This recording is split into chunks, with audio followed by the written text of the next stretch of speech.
So there you go, man. For the first time on the live stream, it's my friend Andy. We're going to start it right off with Carl. There we go. I see the Ruizing shirt. I love it. What's going on? I have to apologize because I've been doing my thing down here with the Bearded Babble, and this is my first time working on a new computer, and I was on Safari. I had to get on Chrome. I had to type in the link. It was just an app. I spent the last 10 minutes absolutely insane getting this, but I'm here. It's all good. I'm doing just a very quick live stream. Then I'm going to go watch the Knicks with my buddy. But I wanted to get Andy on, bearded humor.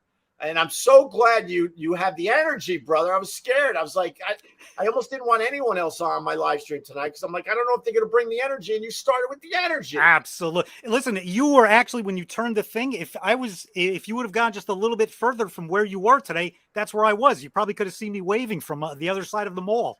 Wait, you live near the American Dream Mall? Yeah, I'm about probably about 10 minutes past that on Route 3. You know where TikTok is. I'm right by TikTok. Wait, TikTok has an office in Jersey? No, the diner, the world famous TikTok diner. Yes, what? Okay. Yeah, listen, I don't know TikTok. We don't know TikTok. That's not us. I forgot that. I'm talking the old person diner. Yeah, I forgot. Okay, you're right. And is that why you grow the beard? Because there's a lot of Muslims in that area, Andy. I'm actually right in the middle of Hasidic. Yeah. Okay. Yeah, I'm smack dab in the middle of Hasidicville here. That's where I am. I love that beard. So me and Andy, I guess we became friends by accident through our friend Carl Ruiz, right? I would say that. Yeah. And I finally met Andy for the first time when we went to the street signing for Carl in Passaic, New Jersey, right across the street from his dad's tire shop. Carl now has a street named after him. And I went. Of course I went. And then I saw you there, my friend, Andy, aka Bearded Humor, and also Bearded Babble is your podcast. Yeah, right? Just like you, just trying to figure everything out, just trying to get a good message out there, just keep the world laughing. I hear you. So how did you know Carl? This is the funny thing about the whole thing with Carl is. My wife and I we watch a lot of what we call mindless TV at night to after our very stressful days, and we're into. I don't want to insult the Food Network, but we watch a lot of Food Network. We watch a lot of guy stuff. We watch a lot of and we were huge fans of Carl. And it was funny because the first time I saw him, I was like, "There's something about that guy. There's something." We followed him. We fell in love with him. We were friends. I used to send him messages because he was always right around here eating food. Right. And I'd be like, hey, and he'd be like, yeah, let me know when we're going to stop by. But my days were always crazy. And there was one time I was about to go and then something happened and I wasn't able to make it. Long story short, it turns out after he passed away, I started noticing a lot of the other kids that I grew up with, the younger group of the kids that I grew up with in the area. They were posting up, oh, Carlito, and I was like, oh my God, that was Carlito from down the block. Right. I remember his grandmother around dinner time, she would be screaming, Carlito, get home, Carlito. And it was like, oh my God, I knew who he was. I was trying to connect with him, but I knew who he was the whole time. So you knew Carl before he was famous because you guys lived kind of in the same neighborhood. Yeah, right down Kensington Terrace in Passaic. Oh, I think that's where his grandmother was, and that's where we used to hang out and play wiffle ball there. And I was just when I found out, I was like, oh my gosh, I was like, I couldn't believe that was little Carlito. Oh my God, I loved him as Carl Ruiz, right. but I didn't I said the first time I saw him, I was like, that's something about him is familiar because I knew him. And I didn't realize that I knew him. Did you play with him as a child and stuff? No, it was kind of like that young, I mean, we probably did big events, wiffle ball games or football games, but they were the younger crowd. Right. So the older kids, the older kids stayed away from us. We stayed away from the younger kids. There were so many kids in this neighborhood that we grew up in. It was insane. And they were just all the little groups. We all knew each other. We all crossed each other's paths. But again, like I said, it was like, oh my gosh, that's Carlito. Oh my God. So you're basically a childhood friend of his, technically. I mean, you guys ran into each other here and there. Kel with the $2 super chat. Thank you. If you had to be a diff, which produce would you choose? You've seen me talking to the vegetables, Andy. Which vegetable would you be, first of all? I think I would go jalapeno. Yeah. I think because it keeps me awake, it keeps me regular. That's I want to, you know me. I always have to be different, so I think I would have to go with the tomato, which is officially a vegetable. I think I mean officially a fruit. So I think now. go What tomato. is there's a very interesting story about. Isn't there something about when the Italian immigrants came to this country? Wasn't it like switched because of taxing or money or something like that? That it was from a vegetable to a fruit. Wait, is that the story? Because that, I never heard that, but it makes total sense because There, it's so stupid. Because the tomato is a vegetable. I don't care what scientists say with the seeds and all that. Shut up. It's a vegetable. It's a very weird. It had something to do with when the immigrants came here.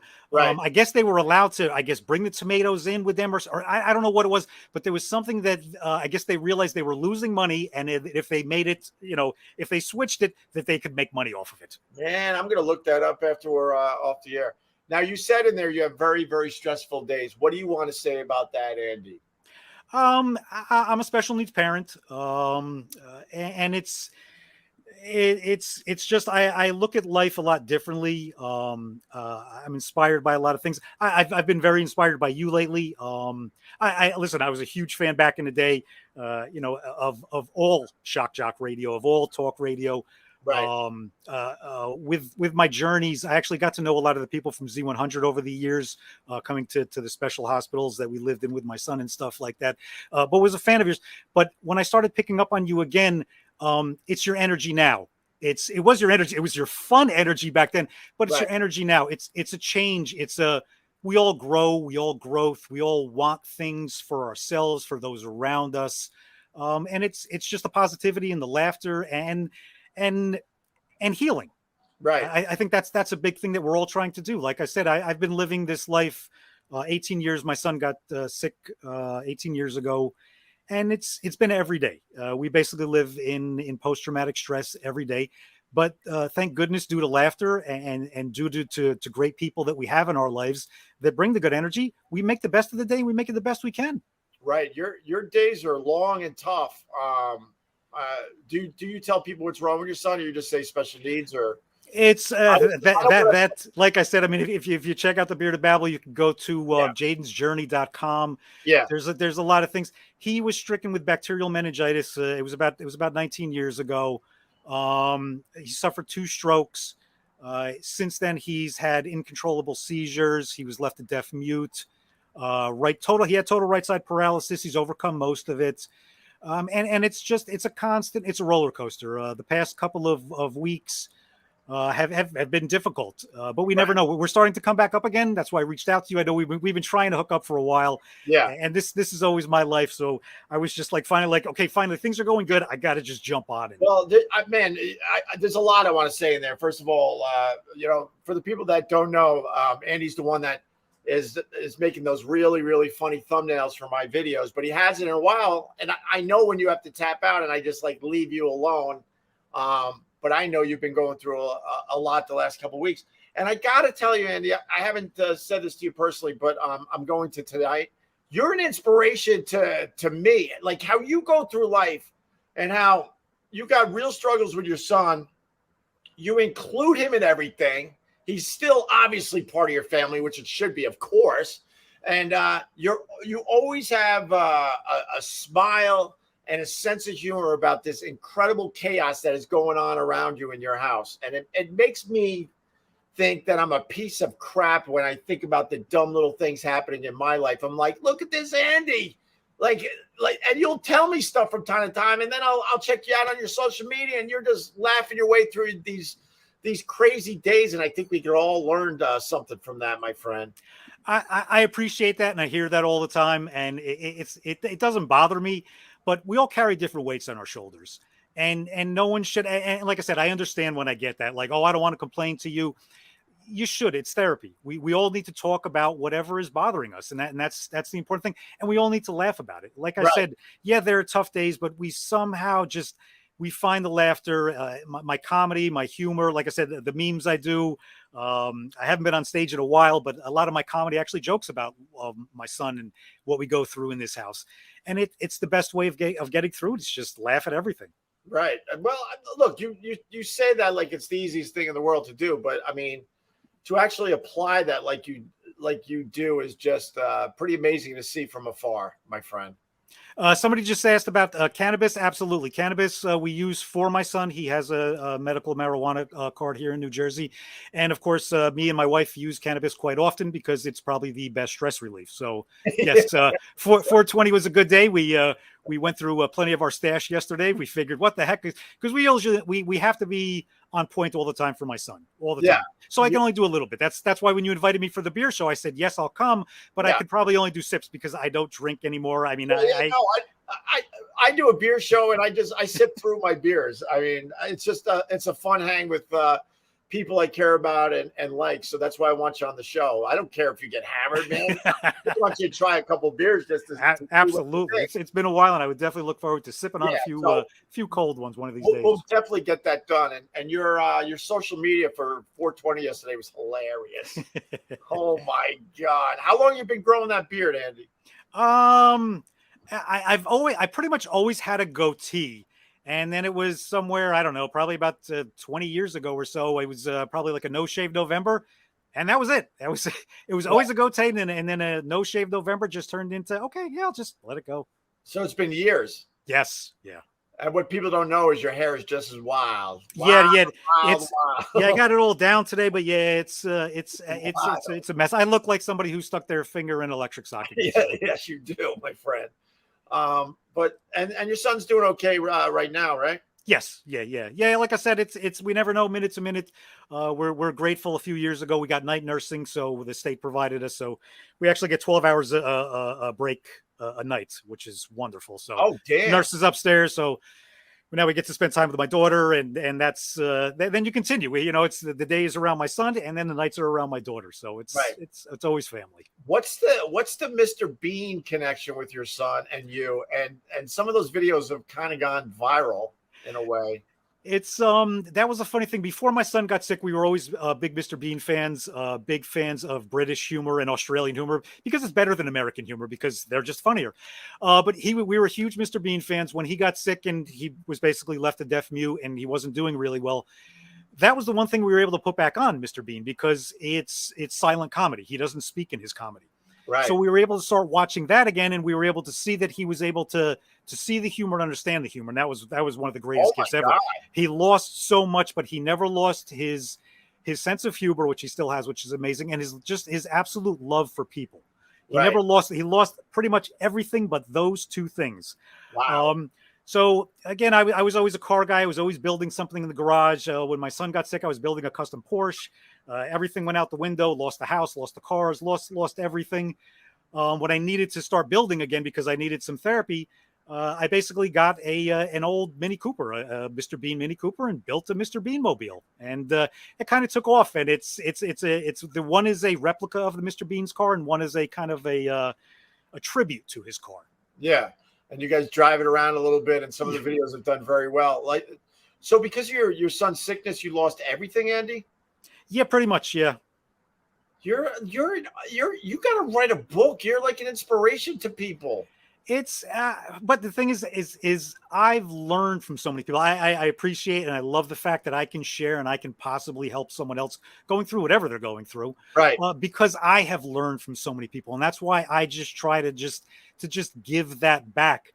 Again, it's listen, I know people that go through similar or worse than what I go through. And you can't expect everyone to be like this. I know people that just curl up into a ball and that's the way their life is. And you can't blame them. There are times that we all, like I said, like in my life, in your life, in everybody's life, that there come those times where you just, how much more of this can I do? How much more of this can I take?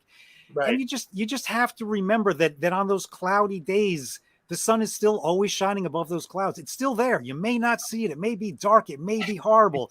The sun is still there. And listen, I've gone through months of living in ICU with my son. And to think that you're like in the beginning of that, you're like, okay, we'll be out of here in a couple of days. We'll be out of here in a couple of weeks. We'll be out. And when and we've done it so much in our lives that it kind of helps you remember that you can get through anything. Yeah. I laugh because I'm praying you didn't see the live stream where I made fun of that the sun is always shining thing. No, I didn't see that one. in principle, of course, I've lived my life that way, but I just made fun of that, and I have to acknowledge it because I got my regulars, and they know I made fun of that thing. But what? So, how old was your son when all this went down? He was 3.5. 3.5. Yeah. My God. Yeah. Can I ask a weird question? There's no such thing as a weird question. That's why I want to be polite, but I'm going to ask it anyway. Life is weird. So, did good things come out of this incredible, horrific experience and this horrific thing that came that happened to your son? Excuse me. I have a very odd answer for that. It's something that I've thought about probably over years. You know, people would always be like, "Oh, you wish you could go back in time, or you wish that never happened." Of course, yeah, but that goes without saying. Yeah, absolutely. But the reality is, you can't. You have to accept it, and you have to move on. But on the flip side of that, I've asked myself, okay, if I could go back in time, and it's an interesting question that the life that I was leading, we had just bought a house. We were getting it the way that we wanted to. I had a brand new car. I was building, like I said, a custom car in the garage, a huge deck. We just put a pool in the back. Everything was the dream. We were on our way to the dream. And then in one day, all that changed. My son got sick. Within 2 months. We had to sell the house, sold all the cars, basically sold everything, moved into my mother-in-law's house. We live in the attic. I'm in the basement right now. We're still here. And yes, it's not the life that I would have ever have thought that I would have ever expected, but I've seen things. I've seen a side of life that I never would. I've lived in hospitals. I've met families. I've met children. I've met people that I never would have met, and I've learned things in life that I never would have learned. Yes, this is extremely difficult. If my son could never have to go through this, yes, of course, I would never have want him to go through it, but we go through it. And I try to find the positive. I try to pull the positive. I try to just look for the good in all you can, because I can sit here and I can tell you about a lot of the days, and I can just ramble about the bad. Right. I can go on and on for hours about the bad.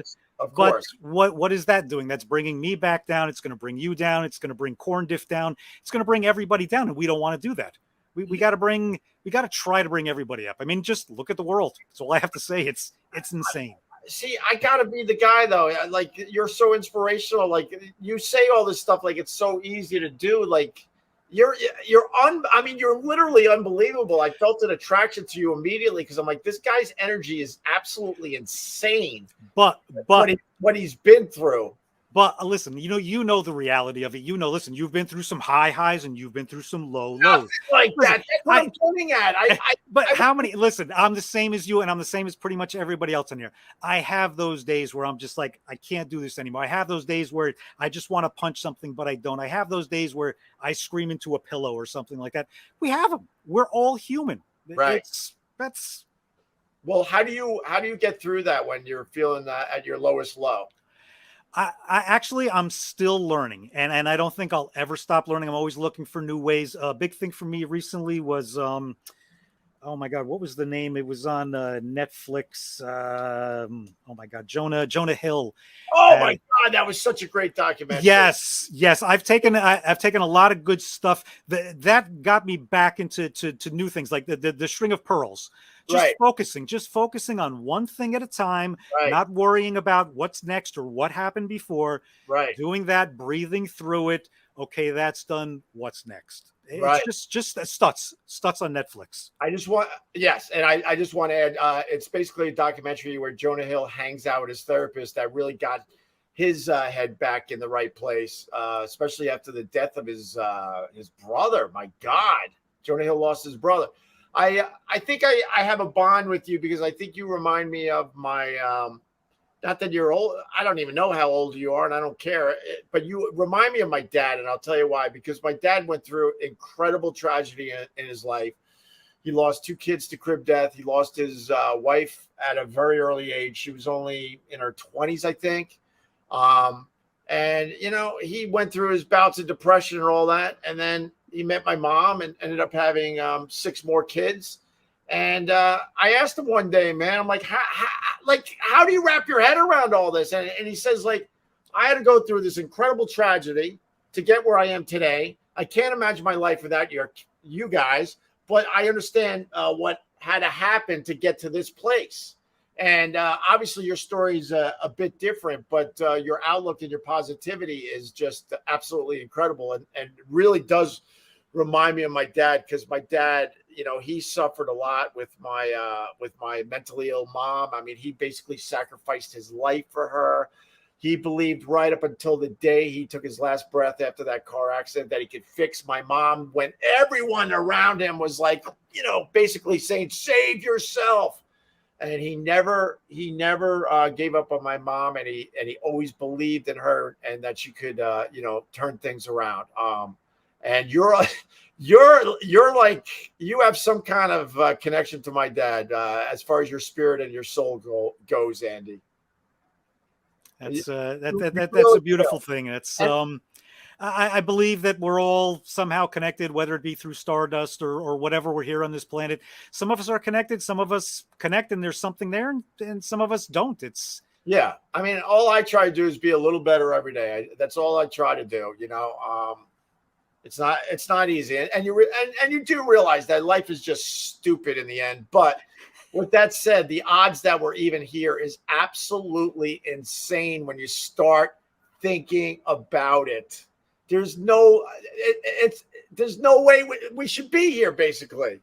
You want to talk about winning the Powerball, just being born, the odds of you being born are way higher than winning a dumb Powerball somewhere in this country. Just floating around on this rock through space. That's all we're doing. Do you understand, like, every person in your family tree had to survive, first of all. They had to survive through all sorts of world wars and famine and diseases and earthquakes and floods. And then finally, it comes down to your parents, and they had to have sex at the exact moment. And that's the only reason you're here. It's crazy. Oh, and that's another thing we had talked about a while ago, too. We got to get into my adoption story one of these days. Oh, that's right. That is... You know what? Wait, let me write my friend. I'm going to be a little late. Let's do the adoption story, please. And then let's start our weekends together. Absolutely. Let's just all start our weekends is what I meant to say. Hold on. I'll meet you at 8. I'm going to just tell him I'll meet him at 8:30. I think tip-off's at 8:30, but that's all right. I'll meet you at our favorite bar okay. So, how did the adoption thing go? I was doing some kind of crazy live stream. I'm trying to remember what I was doing, but then it led to you reaching out to me and going, dude, you got to get me on that thing so I could talk about my adoption. But I forgot the backstory, how it led to that. What was it? I'm going to try to get into, I'll try to keep this as short.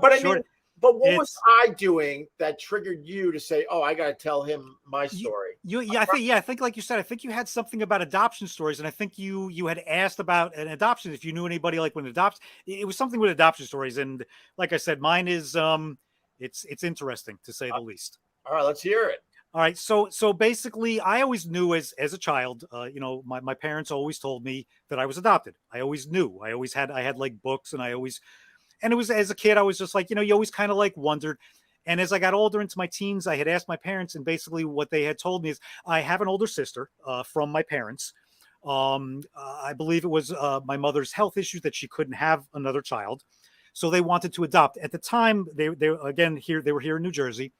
The laws around the tri-state area were extremely difficult, and a lot of cases they were losing the cases, and the children were going back to the birth families.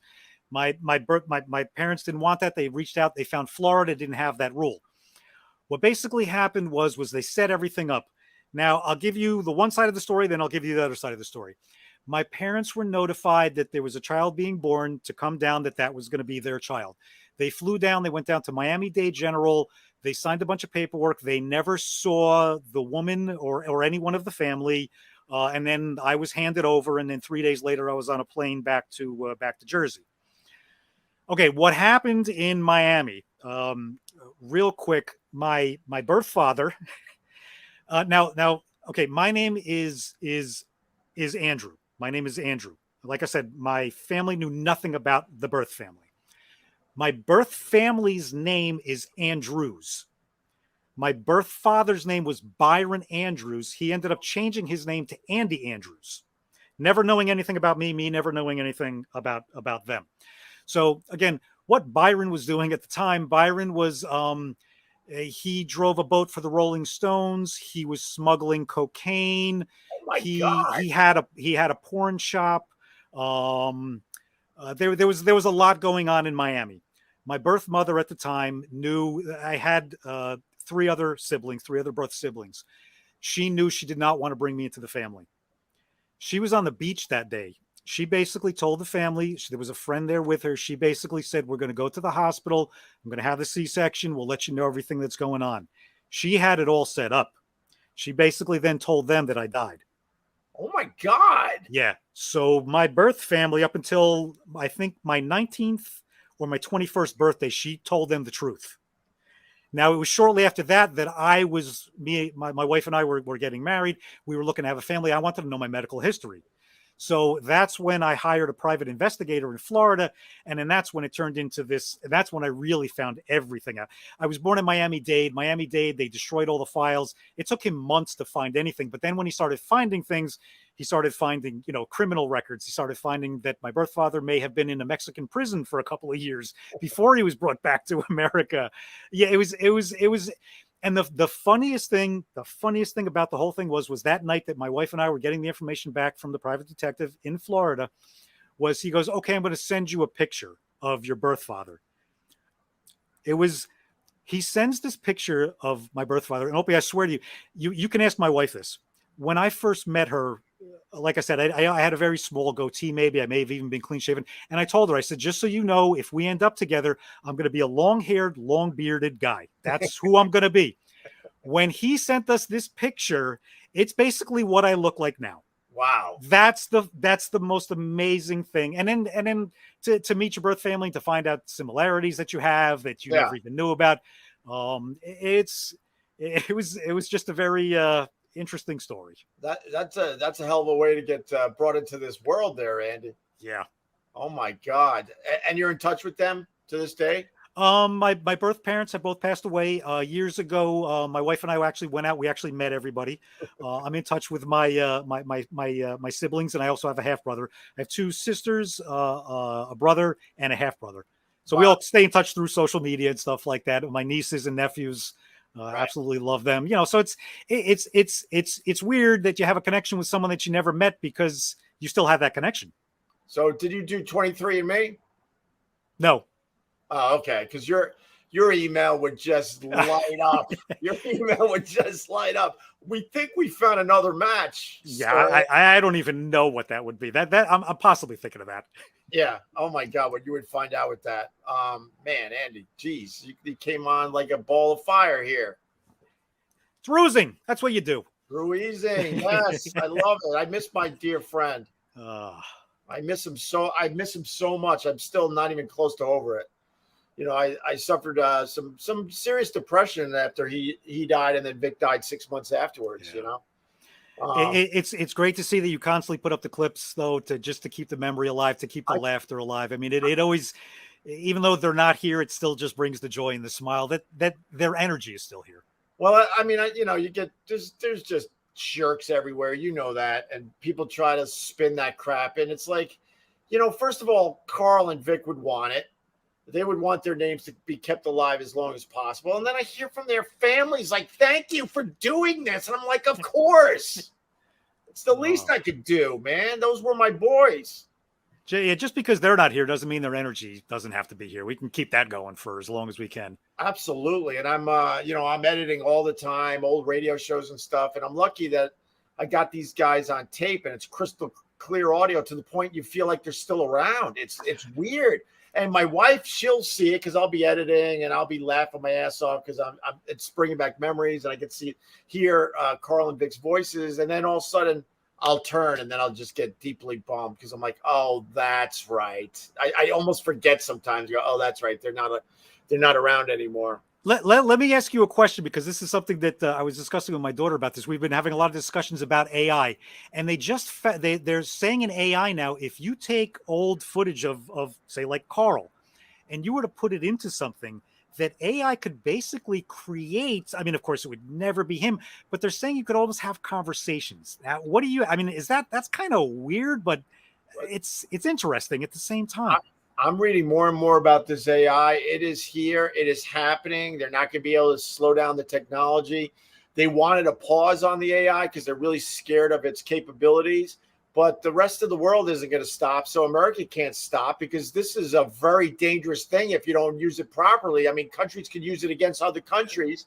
But what I'm reading is basically, so I said this the other day, but a newborn makes every single sound of every single language that is known to man. A newborn makes every single sound, and that becomes, and then they hone in their language depending on obviously how they're being brought up with their parents and stuff. But a child truly knows every sound that makes up all these languages. So with this AI technology, they're basically saying, let's say you, bearded babble. They're like, all right, Andy, you read this, and this, and it's not even a lot of stuff. You read enough stuff where you're making every sound possible for the English language, and then it's over, Johnny. Then it's literally you. Yeah. You can either like do a ChatGPT script and then use Andy Bearded Babble's voice, and it'll sound very much like you. And then they got the option where, they could just take your voice and go, all right, have them babble about marijuana. And then next thing you know, it's you babbling about marijuana. Which I do, by the way. As an AI guy. I mean, I don't know how we're going to figure out what's real and not moving forward. It's going to be crazy. Yeah, have you fooled around with ChatGPT yet? My daughter has. She's been keeping me in the loop of everything. She's actually creating a video game, which is insane. But she's it's actually helping her. She has a free assistant because she's doing character development, and she's putting in bits and pieces of her characters, and it's basically creating her characters and giving her back information. And she's going, yes, that's who I want my character to be. No, that's not. So she has a free assistant. It's amazing. It's an amazing tool. I've been fooling around with it with YouTube descriptions and this and that, and it's funny, but this is. I'll get it back. I'll put some basic stuff into ChatGPT. This video is about Andy, bearded humor. He's talking about his life and the ups and downs of it and blah blah blah. And then the ChatGPT instantly will write this unbelievable description. And then know what I do? I sit there and go, hey, this is what I would have wrote. But it's making me kind of a better writer too by going through the process and using it as a tool. You gotta use it as a tool. There you go. Use it as a tool and take what you can. Exactly. Yeah, you can't completely rely on it to do all your work for you, but if you use it right, it's fascinating, man. It really is. I mean, supposedly songs are now being just written and performed with ChatGPT. They said that somebody did something with a script, and they said it was an absolutely amazing script. They said the format, the page amount, they said everything was almost perfect with it. And it's like, okay, like what do we need us for anymore then? Well, I mean, at that point, do you think like technically we live forever? I know that's a deep thought, but if you could put your whole life online, let's say, right? I mean, we're getting closer and closer to that because we're all just filming all the time. And then you got an AI program that you can really keep adjusting as you go. Couldn't you have the essence of a person that just could easily live on with almost new thoughts and current thoughts based on the relationship you had with that person? Like, let's say my dad, if I had enough audio of my dad and video of my dad, wouldn't that mean technically at that point you do live forever? That's what they're saying by the end of this year. That was the story that I saw, that they're basically going to be able to keep your loved ones with you. Right. Depending on how much information you have in them. And again, the more you put in, the more you're going to get. But will it have the soul? Not that, I mean, listen, you and I both know there are a lot of people out there in the real world that don't have souls. So it's well, we all have souls, but people allow their egos to get in the way of their true self. You know all this stuff, Andy. I know you know it, but it won't have that soul. That's why I just surrender. I surrender to this incredible universe of ours because like they don't understand the soul of a human being. They just can't figure that out. They can't figure out what consciousness is, even all these big brains out there. They can't wrap their finger around it and explain it, what actual consciousness is. Listen, I can tell you from experience, my son has had numerous brain surgeries, serious brain surgeries. I've sat down with some of the best brain surgeons in the world. And actually, one of them actually told me, he said, he was very honest and very open. And he said, we really don't know much about this thing in our head. No. What they've learned over the past couple of years, they know what they know from books and from learning from each other. But he says, really, they don't know. And like I said, I won't get into it too much, but I've seen what my son has lost most of his brain, but yet he's been able to learn some things back and get some things back. I mean, the brain is an amazing thing. We really have no idea what we're doing with it, though. No, not at all. I mean, they always say we only use a small percentage of our brains, right?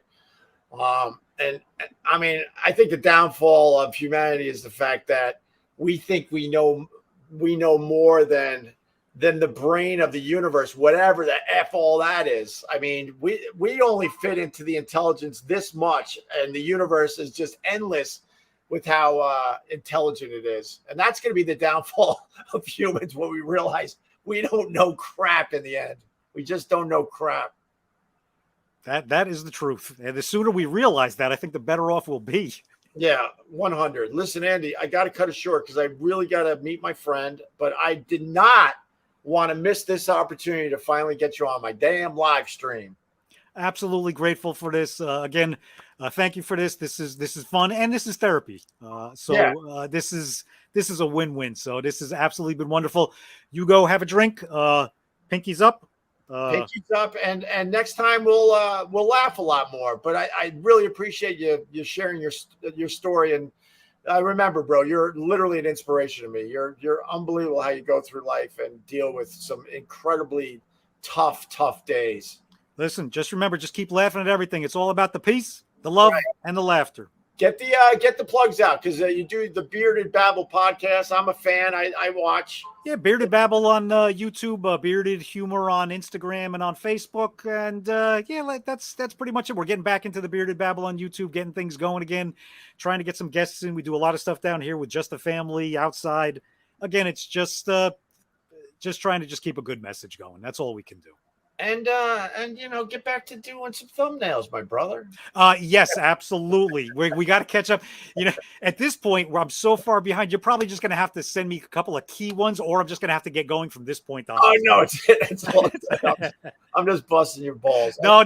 Again, that's therapy, and I enjoy doing that. And I need to I miss my memes. In my past life, I was a meme god, so it's I got to get back to doing that too. All right, thank you, my friend Andy, man, from Bearded Babble. Enjoy, everybody. Bye, right. Dirty Corn Diff. Yes, we'll talk soon. All right. There he goes.